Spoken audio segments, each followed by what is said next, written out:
지금까지 성, 기호에 대해서 이제 고정된 것들을 어떻게 무한 생성하는지 보셨다면 분석의 장에서 어떻게 무한 생성해야 되는지 한번 패트릭 케이스먼트의 환자에게서 배우기를 통해서 알아보도록 하겠습니다.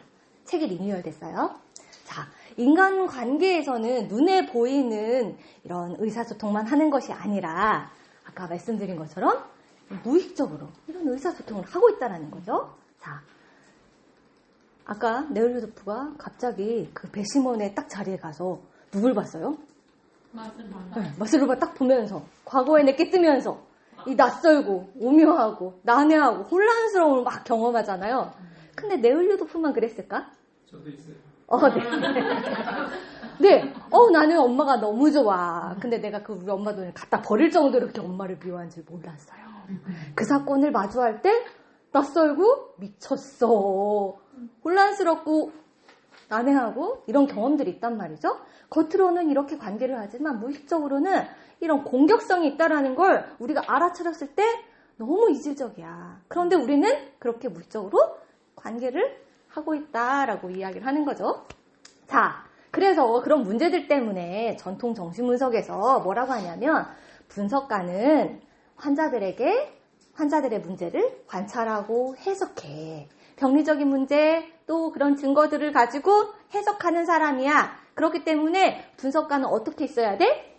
빈 화면으로 있어야 돼 라고 이야기했어요. 이렇게 정석으로 알고 계셨죠? 그런데 오늘 저자가 뭐라고 하냐면 진짜? 아니 아이가 엄마 표정을 유심히 살피고 그 신호를 알아차리는 것처럼 분석가와 환자가 어떻게 하고 있다? 의식적으로든 무의식적으로든 서로 영향을 주고 있다라고 이야기를 하는 거죠. 그래서 분석가만 환자에 대해서 파악하고 있는 것이 아니라 환자 또한 분석가를 계속 어떻게 하고 있다? 파악하고 있다, 알아차리고 반응하고 있다라고 이야기를 합니다. 자, 인간이라는 것 다 하나를 규정할 수 있어요? 비욘도 말했죠. 5라고. 규정할 수 있어요? 없어요. 인간을 소우주라고 표현하죠. 그 인간에 대해서 다 각기 다른 소우주를 가지고 있는 이 환자를 내가 가지고 있는 지도, 내가 가지고 있는 신념, 내가 가지고 있는 이론으로 계속 이끌고 가는 것이 아니라 어떻게 해야 되냐면 환자의 무의식 과정을 어떻게 해야 되냐면 우리는 환자가 인도하는 대로 따라가야 한다라고 저자는 이야기를 하고 있습니다. 자, 그럴 때 분석가도 사람이잖아요. 실수하고 방어를 할 수도 있어요. 그런데 그럴 때 이런 환자들이 그 분석가의 치료자의 실수나 방어를 사용해서 오히려 치료 과정에 빛을 던져주는 환자에게서 배우게 하는 경험을 시킨다라는 거예요. 이 경험을 통해서 치료자는 환자에게서 배우면서 더 풍성한 전에는 경험해보지 못했던 그 누구보다 가보지 않았던 그런 통찰에 이를 수 있다라고 저자가 이야기를 하고 있습니다. 저는 오늘 K양의 사례가 많아요. 그 중에서 이제 K양의 사례 가지고 왔는데 K양은 유대인 가정 출신에서 태어났고 또 27살 때 케이스먼트 저자에게 분석을 받으러 왔습니다. 정신과 의사한테 의뢰가 되었는데 이 정신과 의사가 뭐라고 하냐면 이 사람 경계가 분명하지 않아요. 그러니까 분석적인 경계 만들어줄 필요 있어요 라고 얘기를 해요. 어떤 증상 때문에 왔냐면 폭식증. 너무 막 먹어대는 거죠. 그런데 이전에 심리치료를 받았어요. 2년 동안 주 2회로 계속 받다가 이 분석가와 헤어지면서 케이스먼트한테 의뢰가 되었고 이 단기 치료를 했어요. 20개월을 치료했는데 처음에는 2회, 그 다음에는 4회, 5회로 늘려서 치료를 했습니다. 자, 이 K양에 대해서 조금 알아야 되잖아요. 가족관계들을 보시면 사업가인 아버지가 있어요. 그리고 어머니가 있고 여기에서 장녀로 태어납니다. 그리고 2년 후에 누가 태어나냐면 여동생이 태어나요. 자, 이제 딱 뭐가 이렇게 뜨시죠, 선생님들? 아버지와 관계는 어땠냐면 아주 밀착적이었대요. 그래서 엄마랑 아빠랑 막 싸울 때 아빠가 엄마랑 헤어지면 엄마가 날 데려갈까 봐 너무 무서웠다라는 거예요. 그 정도로 고통스러운 일이 있을 때 아빠가 꼭 침대에 눕혀서 계속 토닥이면서 재워줬대요. 아빠랑 어떤 관계? 네, 융합관계. 네. 그럼 엄마는 어떨까? 엄마는 순범적이고 지배적인 사람이었다. 어떻게 표현하냐면 질식시키는 사람이라고 얘기를 해요. 그러니까 아까 말했던 나 엄마랑 살래 하니까 으악하고 나 아빠랑 살고 싶어 할 정도로 엄마는 약간 동성애 기질이 있는 것 같아요. 딸들에게 유혹적이었다라는 거예요. 침대에 눕혀서 딸들이 가슴을 막 만지고 뭐라고 하냐면 넌 내 집이었냐 하면서 이렇게 조롱을 했다라는 거예요. 자, 이런 엄마 밑에서 컸어요. 자, 관계가 어떨까요? 부정적인 초점 관계다라고 이야기를 해요. 자, 동생은 어땠냐면 동생이 임신을 해서 이제 살이 쪘잖아요. 그러니까 이 케이스먼트도 동생하고 어떤 관계냐면 친밀하면서도 이게 적대 관계가 있어요. 그래서 나도 같이 살을 찌워. 그래서 체중을 같이 늘렸다라고 이야기를 합니다. 이런 관계에서 살다가 아빠가 17살 때 돌아가서요. 갑자기 아빠가 사망하면서 먹기 시작하는 이런 폭식 증상이 시작되었다라고 이야기를 해요. 이 관계가 이제 치료자를 만나면서 제트 박사라는 치료자를 만나면서 아버지와의 융합 관계가 다 어디로 갔냐면 아버지를 이상화했던 그것이 분석가한테 가면서 이 관계가 분석가한테 융합 관계로 가요. 그런데 전이가 너무 센 거예요. 그쵸. 아버지랑 이 정도였으면 어느 정도 셌을지 알겠죠. 그대로 이상화됐기 때문에 분석가한테 너무 강렬하니까 분석가가 나 이사 가요 하면서 이제 종결을 해요. 그래서 어떻게 바뀌었냐? 부정적 촉정 관계로 이렇게 바뀌었어요. 이런 이 사례를 통해서 저는 저자가 말하는 치료자는 환자를 통해 무엇을 배울 수 있는지 3가지를 통해서 알아보려고 합니다. 우선 실험적 동일시를 통해서 내담자가 계속 무의식적으로 보내는 신호를 따라가는 감각을 배우게 된다라고 이야기를 해요. 두 번째는 이 바로 해석하지 않고 망설임을 통해서 이 잠재적인 공간을 환자가 확보하거든요. 그 잠재적인 공간을 확보할 수 있도록 내가 인내하는 것을 배우게 된다라고 이야기를 해요. 마지막으로는 이 내적 슈퍼비전을 통해서 슈퍼비전이 외부에 있는 것이 아니라 내 내면화된 걸 통해서 계속 반성적인 사유를 할 수 있도록 환자가 돕는다라고 이야기를 하고 있습니다. 자, 이게 분석 상황에서도 있지만 일반 아까 말한 다른 관계에서도 이런 관계가 있으니까 한번 염두에 두고 생각했으면 좋겠어요. 자, 사람들은 그 누구도 자신의 무의식을 알 수 있다 없다? 왜냐하면 억압하고 저항하기 때문에 다른 사람의 도움 없이는 자기를 분석할 수 없다라고 이야기를 합니다. 그렇기 때문에 다른 사람을 통해서 나 좀 알아줘 하고 계속 뭘 하냐면 무의식적인 단서들을 계속 준다라고 얘기를 해요. 신호들을 보낸다. 그런데 이 신호가 알아차릴 수 있으면 얼마나 좋겠어요. 일반 친구들한테서도 부부관계에서도 투사적 동일시 막 일어나잖아요. 무의식적이고 간접적으로 일어나기 때문에 잘 알아차리기가 어려워라고 하는 거죠. 그런데 우리는 분석 상황에서 이런 신호들을 알아차릴 수 있어요. 무엇을 통해서 알아차릴 수 있냐면 전이현상, 또 역전이, 행동화, 또 내담자가 말하는 그런 뉘앙스나 분위기, 침묵, 실수 이런 것 통해서 알 수 있다라고 이야기를 하는 거죠. 자, 분석 상황에서 이런 것들이 나타났어? 그러면 과거에 아이가 엄마한테 계속 신호를 보냈어. 나 고통스러워, 나 힘들어, 이거 불편해. 보냈는데 반응했어요, 안 했어요? 안 했어요. 그래서 사고할 수 있는 공간을 확보하지 못했어요. 그랬을 때 분석 상황에서 다시 그거 재현할 거야 하고 분석가한테 계속 이전에 경험했던 걸 다시 재경험할 기회를 찾는다라고 하는 거죠. 그 기회를 찾기 위해서 환자들은 무의식적으로 이런 신호들을 분석가에게 보낸다라고 이야기를 합니다. 자, 전이뿐만이 아니라 분석가가 자기의 이슈를 해결하지 못했을 때 역전이도 일어나요. 그런데 이 역전이가 일어났을 때도 신호라는 거예요. 왜? 환자는 내 그 과거에 무의식적으로 이거 해결하고 싶어 하기 때문에 자리를 바꿔요. 환자하고 치료자랑 자리 바꿔서 치료자가 알아차릴 수 있도록 내 역할을 바꾸면서 무의식적인 치료자가 된다라고 설명을 하고 있어요. 참 쌍방으로 서로 상호작용을 하고 있는 거죠. 자, 그렇게 하기 위해서는 어떤 기법이 필요하냐면 비혼이 말하는 몽상. 몽상하면 뭐 같으세요? 웅웅하면서 초점 없는 듣기를 해야 된다라고 저자가 이야기를 합니다.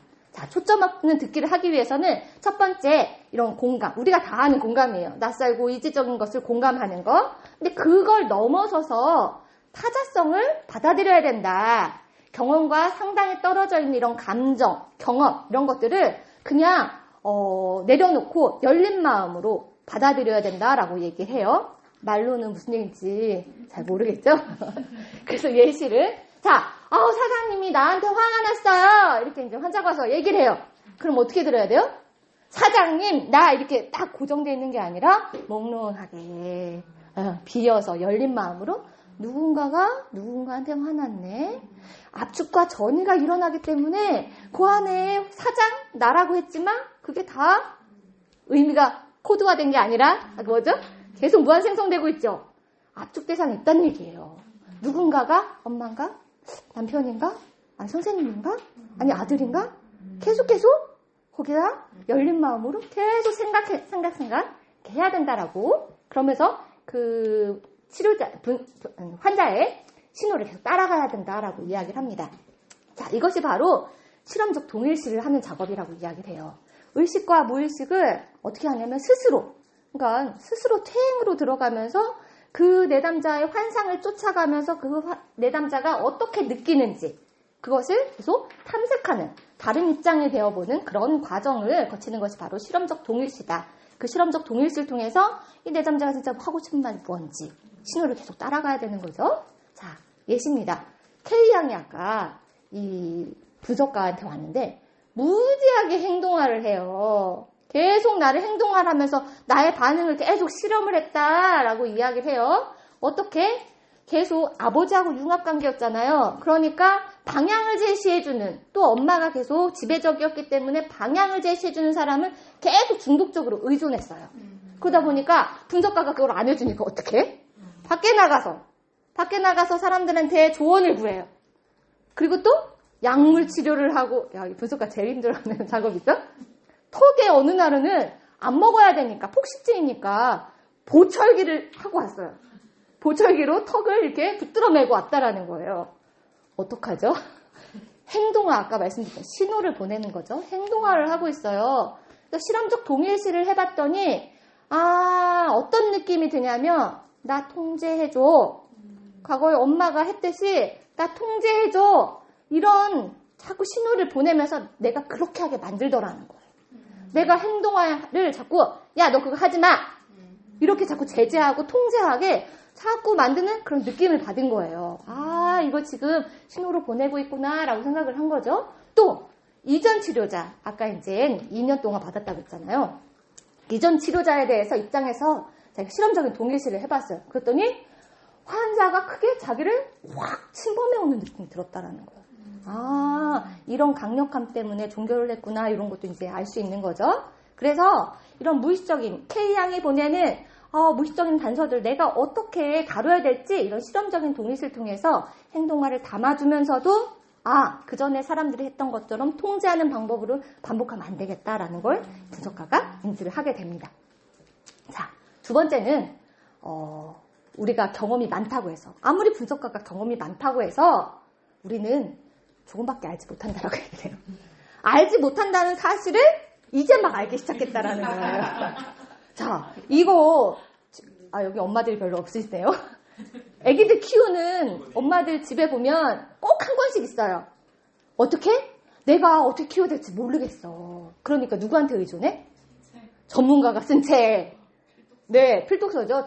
저희 집에 있었던 책인 것 같아요. 거기에 맹신해가지고 거기에 맞춰서 아이를 끼워 넣어요. 이렇게 키웠던 무지한 엄마였어요. 반성합니다. 그런데 뭐라고 하냐면 그냥 무지한 상태, 무력한 상태, 그걸 그냥 느껴라고 얘기해요. 거기서 인내하고 참아내.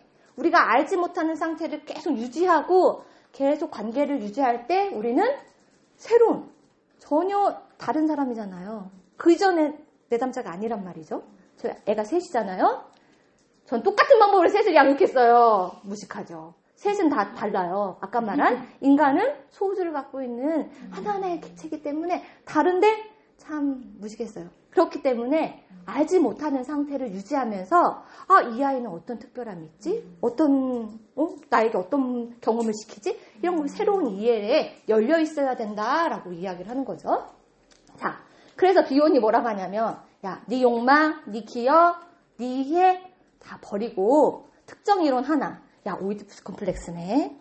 근친상간이네. 여기에 매여서 그 환자를 분석하지 말고 거기에 덜 집착하면서 내 기억 욕망 내려놓으면서 그 내담자가 어떤 말을 하는지 그 내담자가 어떻게 느끼는지를 느낄 수 있어야 된다라고 이야기를 합니다. 자, 그것이 바로 망설임의 기간을 통해서 우리는 해야 하는 작업이다. 그러면 분석에서 어떻게 해요? 실질적인 사례로 이 분석에서 경청하고 해석을 관련 짓는 과정이 수학에서 수열을 찾아가는 방법과 비슷하다고 얘기를 해요. 자, 이게 뭘까요? 자, 뭐라고 얘기하냐면, 자, 한 수에 둘을 곱한 것이라고 가정을 한다면 성급한 해석이다 라고 이야기를 하는. 자, 다른 가능성을 인식해야 된다라고 하는 거. 좀 더 기다려. 책을 읽으면서 되게 위대한 게 실수 많이 하거든요, 분석가가. 근데 그거를 솔직하게 고백하고 반성하고 하는 작업들이 계속 나와요. 그러면서 아, 내가 좀 더 기다려보기로 했다. 좀 더 기다려보기로 했다. 이런 단어들을 계속 쓰거든요. 자, 기다려보면 숫자가 이렇게 바뀐다라는 거예요. 뭘까요? 자, 눈치채셔서 대답을 안 해. 자, 그 다음 또 나오거든요. 어떻게 나오냐면 이렇게 나와요. 아시겠어요? 자, 속으로 이건가 저건가 계속 사유를 해보셔야 되는 거예요. 밖으로는 해석을 하진 않지만 자, 이렇게 나와요. 아, 그제서야 어떻게 되냐면 이제 아시겠어요? 아, 이렇게 알 때까지 어떻게 해야 된다? 좀 더 기다려야 된다라고 이야기를 하는 거죠. 자, 이게 뭐냐면 아이가 처음에 놀이를 할 때 보면 엄마가 지켜보는 안에서 엄마가 침범하지 않고 지켜봐주는 안에서 내가 현존하면서 엄마가 부재한 것을 같이 사용할 수 있게 엄마가 부재하면서도 현존하는 걸 사용할 수 있게 만들어줘야 된다는 거예요. 아이가 엄마가 없는 것을 경험하면서 내가 실제로 없어? 그런데 놀이 안에서 환상해서 그 공간을 이 부재의 공간을 만들어 놓는 거죠. 그 공간이 잠재적인 공간이다라고 이야기를 합니다. 이런 잠재적인 공간에서 치료자는 그러면 어떻게 되냐? 이 환자가 이 잠재적인 공간을 갖지 못했었는데 스스로 해나갈 수 있는 방식으로 계속 인내해주고 망설임으로 인해서 그 시간과 그 공간을 활용할 수 있도록, 허용할 수 있도록, 가질 수 있도록 허용해준다라고 이야기를 하고 있어요. 그래서 이 전이가 올라왔을 때 불안하고 알았으니까 막 얘기해주고 싶어요. 그런데 왜냐하면 전이 올라오면 긍정적인 전이 괜찮지만 부정적인 전에는 막 화를 내거든요. 저도 왜 선생님은 내가 필요 없으시잖아요. 이렇게 화를 냈는데 어떻게 해야 되냐면 그 분노 안에서도 불안한 분노 안에서도 머물러 있으면서 기다려줘야 된다라고 얘기를 해요. 왜냐하면 그 부재, 그 어릴 때 경험했던 결핍되었던 경험을 재경험하기 때문에 그 안에서 새로운 자기가 무언가를 찾을 수 있도록 그 공간에서 머물러주고 기다려주는 역할을 해야 된다라고 이야기를 하는 거죠. 자, 그래서 너무 빨리 개입을 하면 자발적으로 그 공간을 활용하고 발견할 수 있는 걸 방해하게 된다라고 하는 거죠. 학교 들어가면서부터 저는 1학년 이후부터 가방을 안 싸줬어요. 근데 지금 중학교 넘었는데도 가방을 싸주는 분이 있더라고요. 네, 깜짝 놀라셨죠? 그런데 군대 유치원이라는 말도 있잖아요. 네, 분석가가 그렇게 자꾸 해주고 하는 것이 아니라 스스로 자발적으로 할 수 있는 그 공간을 발견할 수 있도록 머물러주고 망설여야 된다라고 이야기를 하고 있었습니다. 그렇게 망설여줄 때 이 창조적인 공간을 발견할 수 있고 그 창조적인 공간에서 내담자 스스로 놀이를 할 수 있다라는 거예요. 그래서 이런 공간을 분석 시간에 이런 공간을 재발견했을 때 아까 말씀드렸던 분석가도 가보지 않았던 만나보지 않았던 통찰을 새로운 내담자니까 만나고 재발견하게 된다라고 이야기를 하고 있습니다. 그래서 비온이 뭐라고 하냐면 야, 너의 기억 내려놔. 너가 긴장도 내려놔. 모든 것을 잊어라 라고 이야기를 해요. 어떻게 하냐면 내가 알고 있는 거, 네가 원하는 거 모두 내려놓고 잊어버려. 어떻게? 네 앞에 있는 내담자는 우주에서 딱 하나뿐인 새로운 존재야. 새로운 생각을 하고 있는 이런 공간을 이 내담자가 가질 수 있도록 남겨놔야 된다라고 이야기를 하는 거죠. 자, 사례에서 환자가 이게 대부분 계속 침범적인 대상들이 있었잖아요. 그렇기 때문에 어떻게 해야 되냐면 환자의 시간표에 맞춰야 된다라는 거예요. 아직 때가 안 됐구나. 어떻게 해야 된다? 기다려라. 이 내담자 같은 경우는 성생활에 대해서 자료가 안 나와요. 안 나오는데 어떻게 해요? 의도적으로 물어봐요. 의도적으로 묻지 않고 자발적으로 나올 때까지 때가 아니구나 이렇게 기다려주고 망설여지는 시간을 분석가가 가져줬다라고 이야기를 합니다. 아까 말씀드린 대로 남한테 가서 조언을 구하고 약을 먹고 턱에 보철기를 해오고 이런 행동아 그렇게 망설여주고 해석하지 않고 기다려줬더니 어떻게 하냐면 자기의 무의식적 욕구를 자꾸 알아차리더라는 거예요. 내 삶을 내가 꾸려나갈 수 있도록 허용해주는 경험하고 싶어 라는 것을 계속 느끼게 된다라는 거죠. 어떨 때? 분석가가 지배하지 않고 지배하고 싶은 욕구를 어떻게? 스스로 감시하면서 인내하는 걸 배울 때 이게 가능하다라고 이야기를 하고 있습니다. 그럴 때 그녀는 새로운 관계, 증상은 폭식증이었지만 이 관계의 공간을 확보할 수 있게 되었다.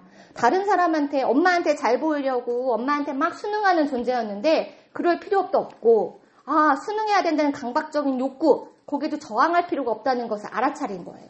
그 중립적인 공간에서 현존하면서 부재하는 이 분석가의 경험을 통해서 내가 하는 거구나. 내가 되고 싶은 거. 내가 뭐 하고 살아야 되지? 이런 꿈을 꿀 수 있게 되었다라고 이야기를 하고 있습니다.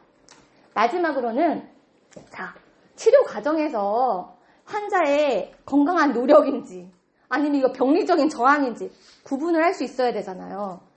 구분하실 수 있으세요? 자신도 어려울 거야. 이런 분석 과정을 통해서 우리는 이것을 구분할 수 있게 된다라고 이야기하거든요. 처음에는 분석적인 대화를 통해서 신호를 막 파악을 해요. 그런 다음에 내적 수법을 통해서 이성과 감성 안에서 이 개념 안에서 계속 담기고 다시 분석해보고 느껴보고 이 과정을 통해서 마지막에는 계속 반성적으로 되돌아보는 과정을 통해서 우리는 이것을 구분할 수 있게 된다라고 이야기를 하는 거죠. 그래서 매번 이 작업이 그냥 끝 아니고요. 책에 보면 반복 돌아요. 계속 돌아요. 내적 수법이전하고 상담 끝나고 내적 수법이전하고 또 돌아보고 또 내적 수법이전하고 돌아보고 계속 반복을 하거든요. 이것들을 계속 왜 일어났는지 대상이 왜 그런지가 아니라 이것들이 이것을 왜 내가 경험하고 있는지 자신한테로 돌아와서 자신을 이해하려고 할 때 자기 분석을 해볼 수 있었다라고 이야기를 하고 있는 거죠. 그러려면 분석가가 두 가지 시각을 가져야 된대요. 어떤 시각을 가져야 될까요? 처음에는 아는 거, 안다고 느끼는 것의 한 축을 잊고 또 알지 못한다는 것을 주시해야 된다라고 이야기를 해요. 비혼이 한 말이거든요. 그런데 스테이브라라는 학자는 뭐라고 얘기하냐면 이런 경험적인 자아와 또 이 관찰하는 자아를 분열시켜서 어떻게 되냐면 이것을 통합할 수 있는 이 공간, 관상의 섬을 발견해야 돼라고 이야기해요. 분석가는 이 관상의 섬 안에서 내적 슈퍼비전을 할 수 있게 된다라고 이야기를 하거든요. 이런 내적 슈퍼비전 그냥 생기지 않아요. 분석을 받으면서 분석가를 통해서 계속 훈습하기도 하지만 이런 수련생이 슈퍼비전을 받으면서 슈퍼비전을 받는 이 슈퍼바이저의 안아주는 경험을 통해서 우리 사례 개념화 지도예요. 김병훈 교수님이 만든 사례 개념화 지도거든요. 이 슈퍼비전을 받으면서 내담자의 노트록을 다 이 안에 넣어보면서 개념 안에서 이렇게 담아줘야 되는 거구나라는 것을 수련생이 습득을 한다라는 거예요. 그러면서 그것을 어떻게 하냐면 내재화한다. 내 안으로 가지고 들어와서 그 기능을 내 안에서 할 수 있는 어떻게? 관상의 섬 안에서 이런 내적인 슈퍼비전을 할 수 있는 기능을 갖게 된다. 그러면 자발적으로 이런 반성할 수 있는 능력을 갖추게 된다라고 이야기를 하는 거죠. 그래서 이런 우리가 알고 있는 내담자들의 외상. 우리가 알고 있는 건 그거죠. 강력하게 어릴 때 그런 갑자기 덮치는 사건이 벌어졌어. 그래서 사고할 수 없었어. 그냥 덮쳤어. 그래서 반응할 수 없었기 때문에 계속 이런 외상이 됐어. 라고 하지만 저자는 뭐라고 하냐면 그런 외상도 있어. 그런데 반복적으로 계속 누적되면서 그런 외상이 생기기도 해. 라고 이야기를 해요. 아이가 셋이라고 아까 말씀드렸죠? 첫째 아이가 울 때 저 이렇게 사고할 수 있는 담아주는 기능을 할 수가 없었어요. 그냥 덮쳤거든요. 너무 싫어. 나도 힘들어 죽겠는데 얘는 우는데 짜증나 죽겠고 그냥 힘들어요. 힘들어 하면서 그냥 시간을 넘겼는데 둘째 아이 태어나서 우니까 어떻게 해요? 그냥 울기만 하면 짜증나. 셋째 아이는 또 어떨까요? 네. 더 그냥 계속 누적된, 그런, 이 외상들이 나를 계속 터지게 한단 말이죠. 그러면 이 전이 상황에서, 이 분석 상황에서 분석가한테 계속 이런 압박을 줘요.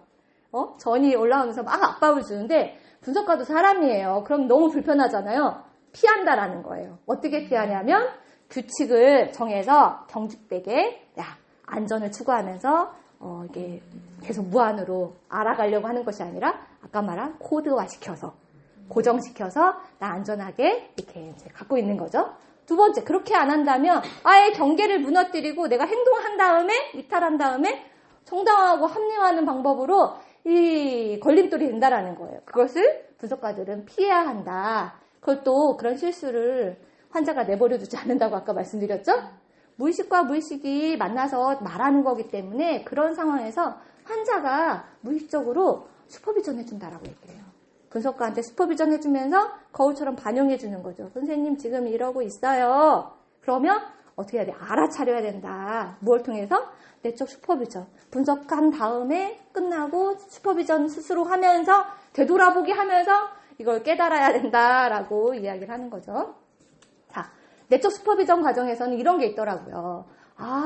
환자가 자기의 속도에 맞추어 진행한 길을 원했어. 내가 그렇게 느꼈어. 그래서 그렇게 해석을 했더니, 빨랐다. 조급했다. 이게 이제 자기 스스로 되돌아보는 거예요. 내가 환자가 이끌어 가는 대로 가는 게 아니라 내가 제시한 대안으로 계속 환자를 끌어당겼구나라는 것을 반성을 하는 거죠. 또 그리고 또 상담을 하고 또 내적 슈퍼비전하고 되돌아보기 과정을 계속 반복하면서 치료자 스스로 이런 반성의 시간을 갖게 한다라고 이야기를 하는 거죠. 사례에서는 이전 치료자예요. 지 박사가 치료 시간마다 어떻게 했냐면 환자를 체중계에 세워요. 그러면서 체중이 감소하면 너무 칭찬해주면서 심지어 몸매가 잘 드러나는 옷에 대해서 이야기를 해주고 속옷까지 이야기하면서 격려해주고 어떤 날은 그게 제대로 갖춰졌는지 웃옷을 벗어본 적도 있다고 얘기를 해요. 놀라셨죠? 그리고 남자친구의 관계에서도 어떻게 대해야 되는지 지도를 하면서 계속 그 관계를 계속 이렇게 끌어낸 거죠. 자, 그럴 때 내가 그 이전 상담자가 그렇게 했어. 그 얘기 들었어. 그러면 내 안에서 뭐야 이게 막 올라오잖아요. 그런데 어떻게 하냐면 내적 슈퍼비전 과정을 통해서 이게 성애적으로 관계하고자 하는 이런 그녀의 욕구인지 그래서 이 경험이 채색된 건지 경험하면서도 관찰하는 자가 계속 이 내적 슈퍼비전을 돌려야 된다라고 얘기를 하는 거예요. 자, 심지어 이 내담자 어떻게 했냐면요. 행동치료자한테 가요. 행동주의 치료에서 어떻게 하죠? 자, 계속 먹으니까 이제 혐오 반응 자극에서 이제 반응을 이끌어내기 위해서 자기 방바닥에 마룻바닥에 눕힌 다음에 손가락을 입에 넣겠다. 그리고 초콜릿 바라고 상상해라 한 다음에는 손을 넣고 구역질을 나게 만들면서 이 초콜릿 바 딱 생각하면 뭐가 어떻게 하게? 이 구역질과 이게 같이 이제 매칭시켜 놓은 거죠. 분석가 이거 들으면서 어떨까요? 야, 나 이렇게 남한테 조언하고 약 먹고 이렇게 자꾸 하고 이러는 거 나 말리고 싶어 죽겠어.